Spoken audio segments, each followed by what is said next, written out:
How's everyone doing today? It's your boy JJ Domination, and we're going to be doing a new mini-series on the channel. I know, like, I can't really commit to a series. I got it. I get it. Life really comes at you fast, but as of recording this, we are like 10 days away from the Super Bowl. And then after that, you know, people are already coming out with mock drafts and stuff, but really after that is when the off-season hype begins. In my opinion, there is no dead period in the NFL except for probably like July up until the first preseason game, but really there is no dead period in the NFL season. So we're going to be doing the mock draft, but we're going to be doing it kind of slow. It's going to be like a slow burn, one episode at a time. And the first one, we're going to be doing a top 5. So we're going to be doing the top 5 teams in the NFL. Then the second episode will be like teams ranking 6 through 10 in terms of their draft order. So it's going to be very interesting. So there should be about 6 or 7 episodes, because you do have to consider there's 32 teams in the NFL. So I think for the final episode, which will be like the 6th episode, I think we'll just do 25 to 32, because by the time that episode comes out, the Super Bowl will have concluded, and on top of that, we'll actually know the true draft order. Now, here's how I'm going to be doing it. I know people have to give their criteria every time they do it, so here's my criteria. Number 1, I do not project trade downs or trade ups. I don't do any mock drafts with trades. That's too much damn work. That's a lot of hypothetical shit. Of course, teams are probably going to trade up and down. It happens every year. Some years crazier than others, but I don't like to project that. I kind of go based off of like certain, you know, criteria. And part 2, I address it based on what I think the team will actually do. So let's say, for example, a team that I'm going to be covering right now, the Arizona Cardinals.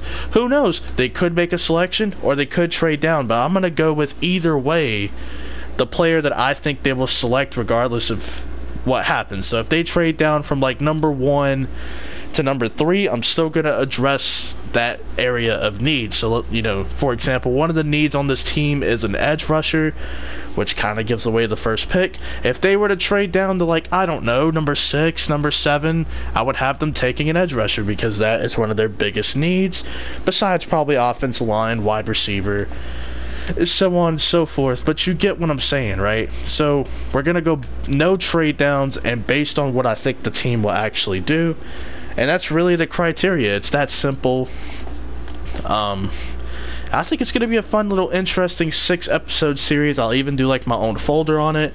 I can't really do prospect breakdowns, and number 1, I have to find the right, you know, editing software to do that. Number 2, YouTube's rules of copyright infringement and all that stuff. Well, since I'm a small channel, I don't think they'll give a fuck, but you know, it's YouTube we're talking about, so who knows. But without further ado, we're gonna go ahead and get on with the number 1 overall pick. That is the Arizona Cardinals. Of course, they clinched the worst record in the NFL, or at least the number 1 overall pick. They went 3-13, and what's interesting is the team picking number 2 overall, they I think they lost to him. Did they lose to him twice, or did they beat him twice? I can't remember what happened with the 49ers. I think they ended up beating them twice, which is very interesting, because the Cardinals, technically the 49ers should be picking, but I think there's like, I don't know, it's really weird. All I know is the Cardinals have the number 1 pick and the 49ers don't, and we're going to talk about them later. 3 wins on the season, 2 against the 49ers, and a upset against the Green Bay Packers that eventually got Mike McCarthy fired. We'll talk about Green Bay on episode 3, as they have the 12th overall pick, and episode 6, because they have the New Orleans Saints pick, which I think is the 30th pick as of recording this.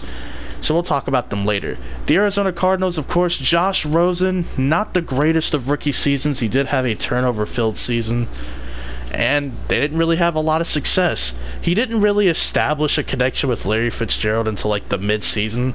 And David Johnson, my lord, I still consider him to be a really good running back. I would still say, fantasy-wise, I'd still draft him in the top 5 in terms of running backs.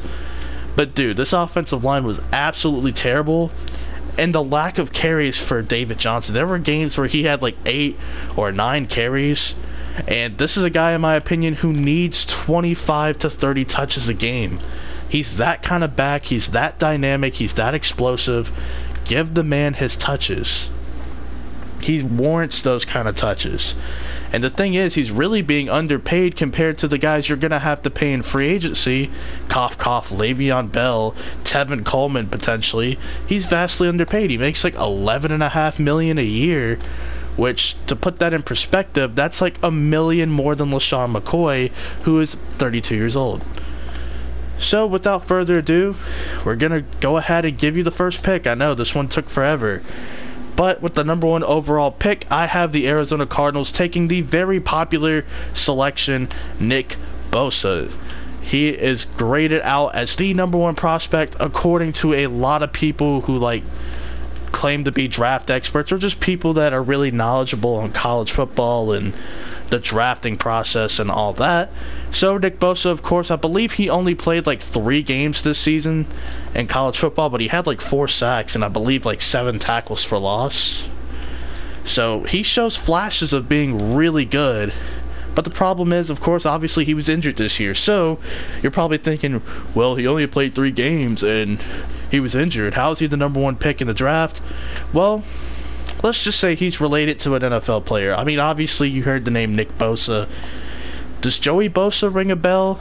Joey Bosa is one of the best pass rushers in football. I'm not going to say he is the best, because obviously you got Aaron Donald, who's really good. He just had 20 sacks. You got guys like Khalil Mack, Von Miller, Melvin Ingram, his teammate. Chris Jones is coming on strong.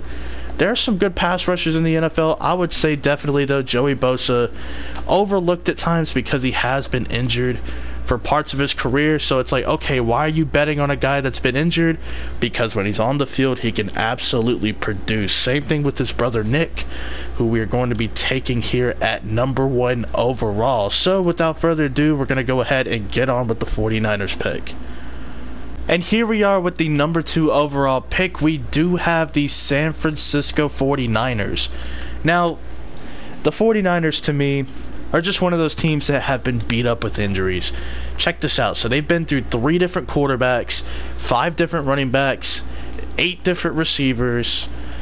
Their offensive line in the interior was banged up at times. And then in the secondary, they went through 9 different guys in their secondary. And of course, the whole Reuben Foster situation, he ends up getting cut, picked up by the Washington Redskins, which we'll talk about them later, obviously, throughout the duration of the series, because they pick at 15, so they'll be in episode 3. But for the 49ers, that has just been the theme of the team. It's just been a lot of injuries. They've been beat up. And obviously, they had a shitty record to go with it, so not much really to say about them. But Kyle Shanahan did show that he has a pretty good offensive mind once again, as he was able to get production from CJ Beathard and Nick Mullins. Who would have thought, man? And a lot of credit, of course, goes to the quarterback coach of the San Francisco 49ers, having a good eye for talent. Apparently, he was the one that made the suggestion to go get Nick Mullins. So, shout out to the quarterback coach. I don't know your name. I'm sorry. I'm not really familiar with the whole staff there in San Francisco, but shout out to you, sir, if you watch this video. I don't think you will, because you're busy trying to find the next great quarterback. But of course, Jimmy Garoppolo, who they paid big money to after only having 7 career starts, he ends up going down with a torn ACL. Now, of course, he will be 27 years old when he comes back, and hopefully he will be fully healed and recovered. Personally, I know a lot of people aren't as high on Jimmy Garoppolo anymore, but personally, I would say don't sell your stock. I actually think he has a chance to be an above average quarterback in this league. I'm not saying he will be. Hear me out. I'll be reading way too deep into it. I'm saying he has a chance to be. That doesn't mean he will be. Okay?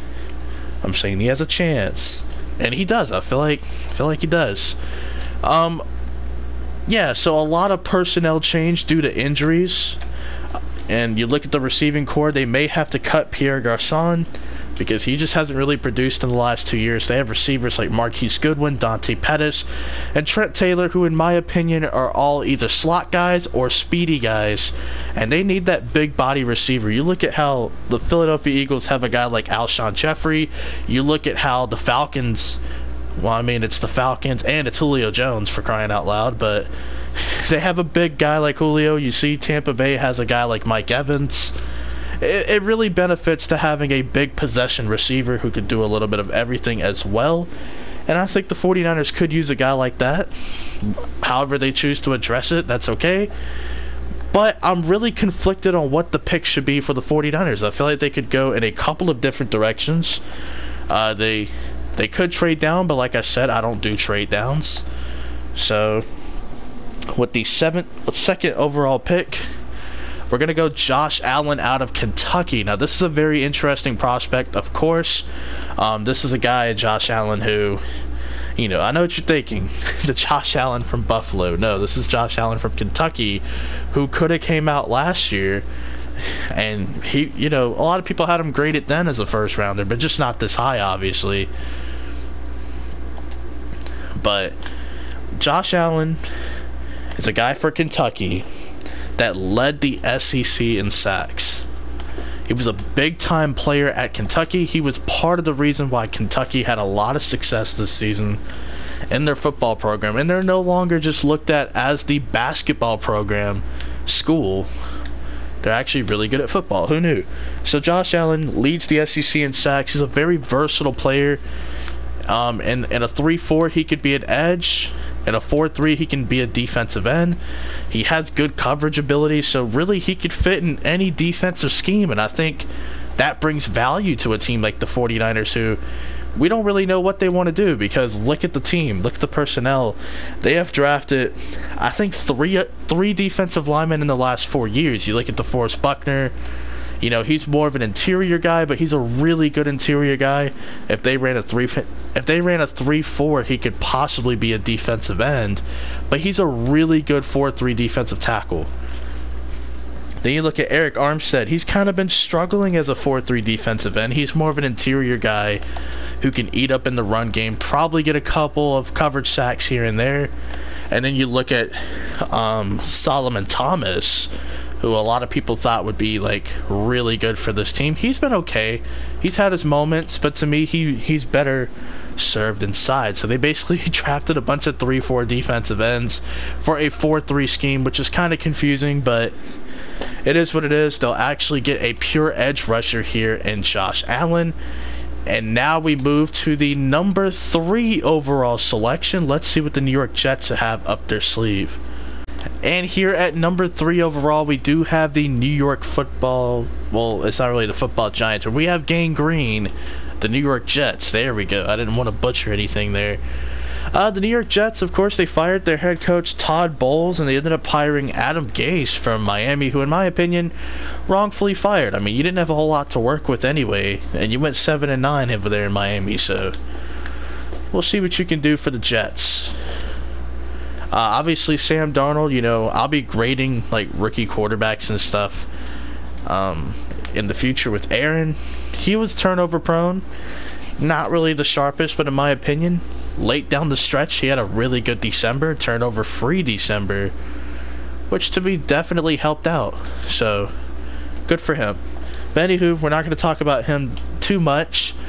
There are a couple of needs for this team, but I think the most important need for me would be to protect your potential franchise quarterback in Sam Darnold. And that's why at number 3 overall, I have the New York Jets. Like I said, I don't do trade downs or anything. This is just the player I think the Jets should get with their first-round draft pick. But at number 3 overall, the New York Jets select Jonah Williams, tackle from Alabama. So, of course, we talked about Nick Bosa and Josh Allen and how they'll serve their teams. I think right here, you know, obviously it may be too high for Jonah Williams because you look, the first offensive lineman was taken at number 6 overall, and it was Quentin Nelson, who a lot of people said was as good, if not better, than Zach Martin. I don't think Jonah Williams is getting that much hype, but he was a really good left tackle at Alabama. You know, to me, he was very effective in the run game. He was technically sound as a pass blocker, I would say, based on what I've seen. And even in the big games, like against Georgia and Clemson, he faced some really good talent. He faced guys like Clelin Ferrell. He faced everything that Georgia had to offer up from guys like Ledbetter. And, sometimes you win, sometimes you lose, but he held his own for the most part. So I'd have to give Jonah Williams a lot of credit. I feel like he could come in and be the franchise left tackle that the Jets need and that Sam Darnold would really need. And Kelvin Beachum, who in my opinion isn't really that good, and I thought he was just a plug-in player for this team, he can now move over to right tackle. So now you have both spots somewhat solidified with a rookie left tackle and then a veteran right tackle now in Kelvin Beachum. And of course you'd have to work on the interior of your offensive line, but you got a few draft picks to work with, so you can definitely look at all that stuff so far. Or you can definitely look at all that stuff, when the time comes, is what I meant to say. But yeah, Jonah Williams, my opinion, he is the pick for the New York Jets. And now we'll be moving on to the Oakland Raiders at number 4 overall. Ah, yes, the Oakland Raiders, ladies and gentlemen. So they have 3 first-round picks. They have the 4th overall pick that they earned. They have the 24th overall pick that they will have from Chicago. And I believe it's either the 26th or the 27th overall pick. I can't remember exactly, but it's from the Dallas Cowboys. You're probably wondering, well, how did they get 3 first-round picks? Well, they traded Khalil Mack, and they traded Amari Cooper, arguably the 2 building blocks of the team before John Gruden got here. So Amari Cooper was being misused. His numbers started to go down. His production wasn't really there, and then he goes to Dallas, and he's like a really good receiver. And then, you look at Khalil Mack. I already thought he was pretty damn productive myself. But then he goes to Chicago. He gives that defense a little bit more of an edge, a little bit more of a big play presence, if you will. And they end up being a playoff team. I thought they were on the verge of doing that anyway, but Khalil Mack definitely did help put the team over the edge. So 2 of your impact players are gone. John Gruden, listen, all I could say, bud, is 10 years from now, we better be looking back on this and being like, okay, this is where it all started. This is where it all started, of John Gruden building the team in his image to build a championship team. I don't know if that's the story we're going to be telling, but Oakland fans, I'm scared for you, but hopefully it works out in the long run. But they have 3 first-round picks to play with, a lot of areas to address. Obviously, John Gruden could not get a pass rush. I wonder why. I seriously wonder why. Maybe because you traded your best pass rusher, who almost single-handedly had as many sacks on the year than your entire defense. Because you guys were dead last in sacks. You guys had 13 sacks as a team. Chris Jones, for the Kansas City Chiefs, had more sacks than your entire team. I mean, that's embarrassing. Seriously, that is embarrassing. I think the second worst team had 32. So there's a huge gap between you and the second worst team in getting pressure.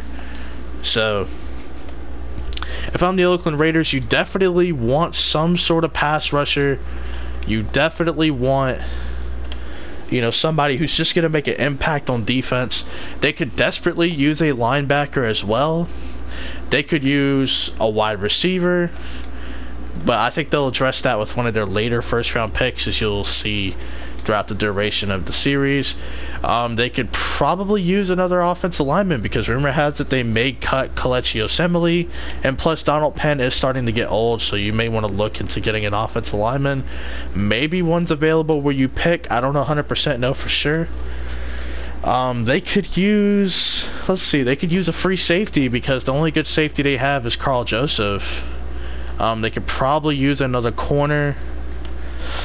I think at defensive tackle, they're pretty solidified. I like Maurice Hurst right there. Jonathan Hankins is a good fill-in player. And then, of course, they have PJ Hall. They have a couple of good bodies in there, But man, it's going to be interesting. What do they do at number 4 overall? Do they go with like Quentin Williams, who's a defensive tackle technically, but he could probably be a defensive end in 4-3? Probably not, to be honest. Do you go ahead and take Cleveland Farrell, this early? Or do you, go linebacker? Do you get Devin White? Or do you get like a top corner like a Greedy Williams or a DeAndre Baker? Or do you just trade the pick away, which we don't really project? We don't really do trades in these mock drafts, so that's probably a no. I'm gonna go ahead and say it. I think Greedy Williams is the pick out of LSU. They need a corner to pair up with Gary and Conley, because Rashawn Melvin, I think he was on a 1-year deal. I don't know if they're gonna bring him back or not. Daryl Worley, I don't think he's really that good, to be honest. Greedy Williams, he's long, he's athletic, he's lengthy, he's got good speed, he's instinctive.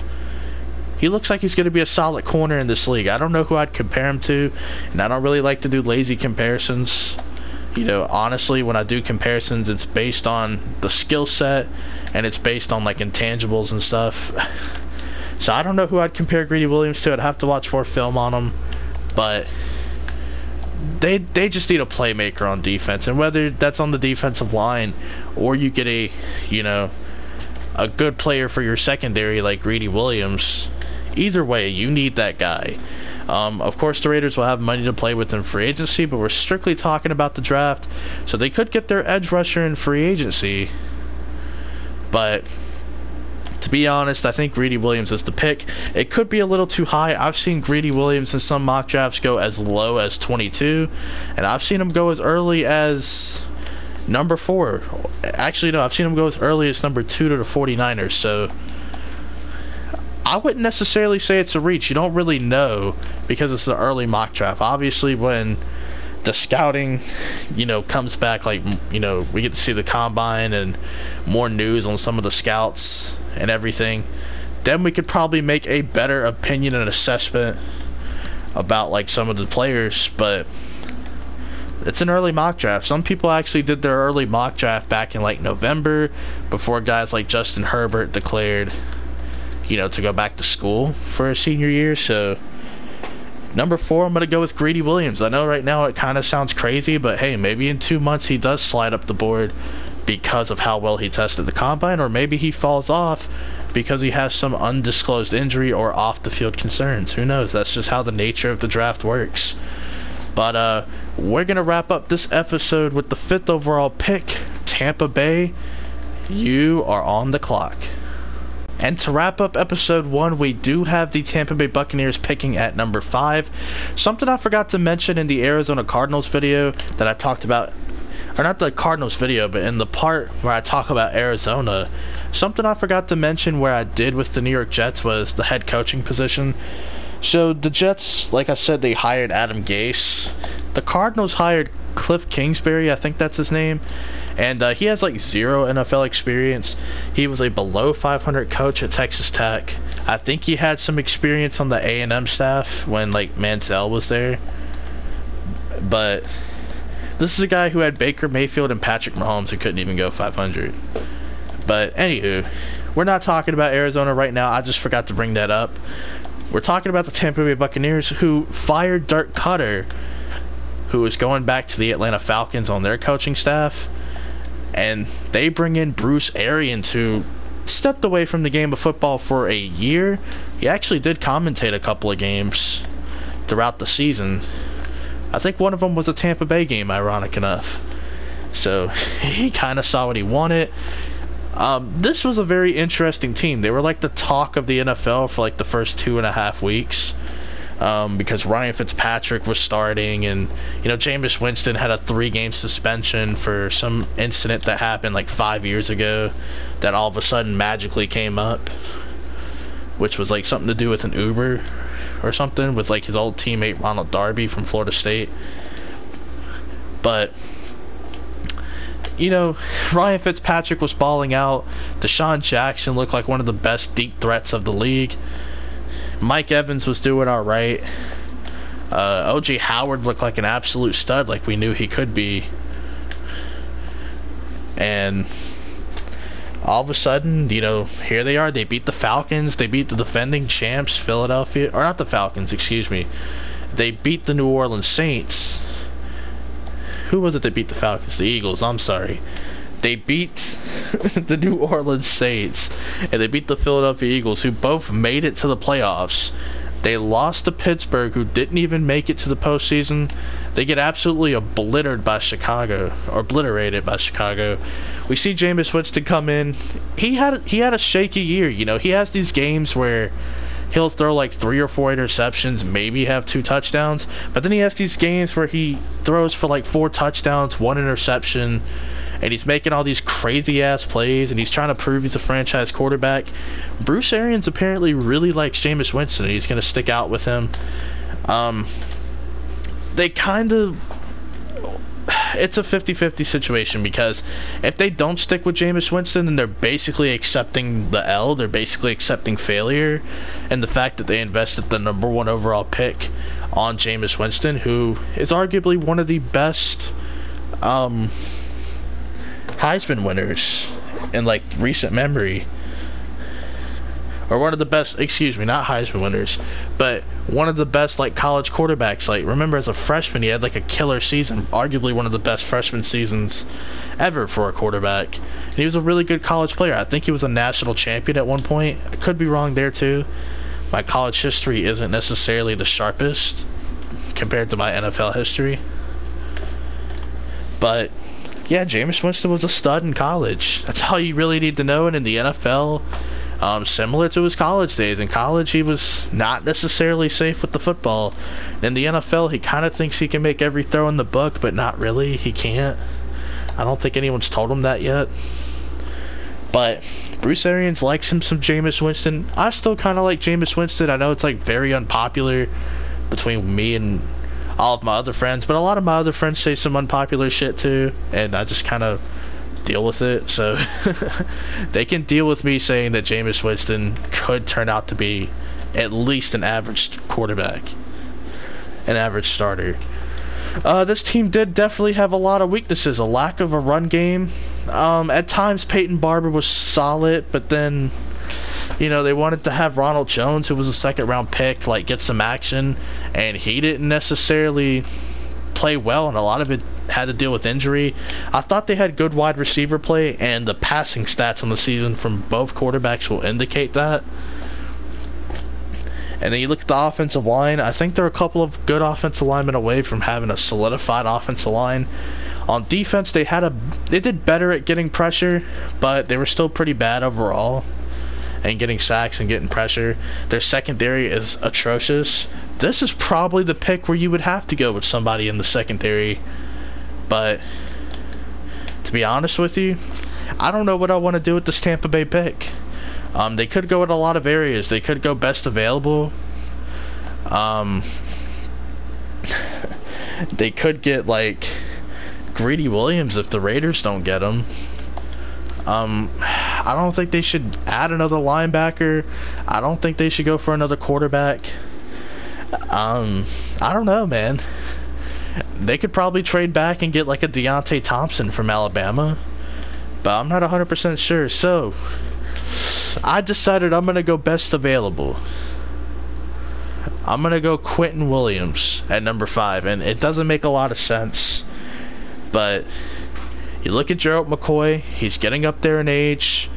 Rumor has it that he could be cut either next offseason or potentially dealt next season. And the only reason I say like, oh yeah, rumor has it, is because he's getting up there in age. He'll be like 32, I think, next season. Or this season, he'll be like 32. He's getting older. The decline is about to hit.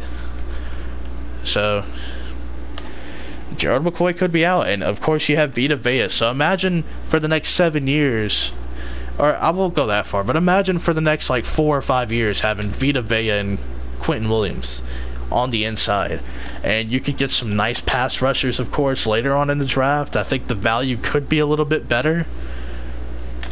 depending on who tests well and who doesn't. But yeah, Quentin Williams, Gerald McCoy is starting to get up there in age. Todd Bowles is coming in. He likes to run a 3-4. So we could see like Levante David and Quan Alexander be the inside linebackers, and on the defensive line they could have Vita Vea as your nose tackle. Your 3-4 defensive ends could be Gerald McCoy and Quentin Williams. I mean, it's not completely crazy. And I think they'll cut ties with like Jason Pierre-Paul. You could have like a rotation of Vinny Curry as well on the defensive line in a 3-4, because he has played in both schemes for Kansas City, Philadelphia, and of course Tampa Bay. On the outside, you know, Kendall Beckwith is kind of versatile. They could bring in like a Zadarius Smith, but I'm pretty sure this Tampa Bay portion has been way too long. If the draft plays out like it does with picks 1 through 4, no trades, of course, they should absolutely go best available, because you have Todd Bowles coming in who runs a 3-4, and who knows, man, maybe he'll get this defense playing. I mean, they were pretty bad last year. They were like one of the worst defenses in the league. So, you know, people, you know, need to stop expecting that like every defensive coordinator that comes in is just going to turn around the defense. It normally takes a few years, but I think they can make the right steps by adding an impact player like Quentin Williams. That's going to do it for the top 5, though. The next episode, we'll start off with the New York Giants at number 6. That pick is going to be interesting, so you don't want to miss it. And then we will wrap it up with the 10th overall pick with Vic Fangio and the Denver Broncos selecting at number 10. Of course, we have a few more episodes, of course, along the way. 5 more to go. Don't forget to like, comment who you think will be going in picks 1 through 5. And if you disagree with the pick or disagree that a team could get better, tell me why you feel that way. But until next time, I'm JJ Domination. Like, subscribe, and peace.